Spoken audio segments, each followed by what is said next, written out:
終於嚟到史塔環加嘅火車站啦。出發前先去下廁所先。喂，10蚊喎，大概8蚊港紙左右啦。好，仲要 credit card 添。哎死啦，過咗期添張卡。好，我諗可能要借我朋友張卡嚟試先啦。好，咁樣就應該冇問題，應該開到啦嘛。好，慢慢試下先。哇，鬼殺咁嘈嘅。哎呀，但係應該冇問題啦。呢個係一個男廁嚟嘅，當然有尿兜啦。好，再前面睇下先。馬桶都幾乾淨下噶喎。好，咁挪威個公共廁所就係咁嘅樣啦。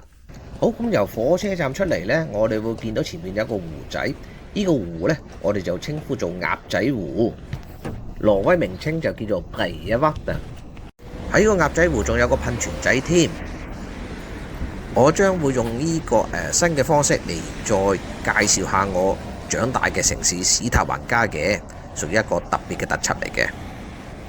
我哋通常會喺呢個位置呢，就餵鴨仔啊，餵白鴿嘅，但係成個鴨仔湖呢都可以餵嘅。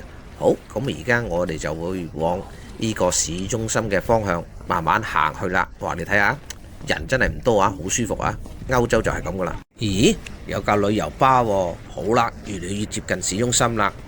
好，咁我哋慢慢行呢，就見到前邊呢嗰笪大空地呢，就係廣場嚟嘅。今日嘅天氣好好啊，好適合拍嘢。咁呢度呢，就係廣場啦，都好寬闊嘅。一般嚟講呢，都有好多攤檔，可能而家時間太早啦，所以呢檔攤就唔多嘅。前邊就係碼頭添。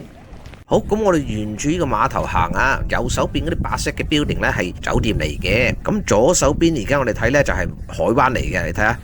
好，我哋再影下嗰個酒店啊，睇清楚啲。今日嘅天氣幾靚，嗰啲屋幾靚啊！真係呢個城市真係唔錯噶。驟眼咁睇，係咪有少少似呢個水城威尼斯啊？好，前邊嗰隻呢綠色船係觀光船嚟嘅。